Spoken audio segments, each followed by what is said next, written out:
How to uninstall and delete unwanted apps in iPhone 16e.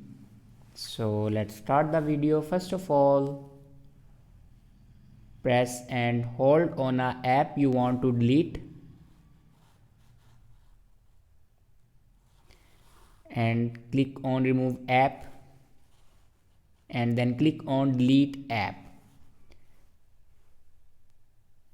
Now go back and open settings and click on general and then click on iPhone storage.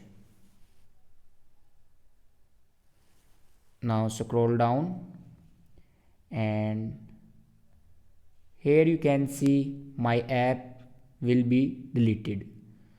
So this is the way to uninstall unwanted apps in iPhone 16e.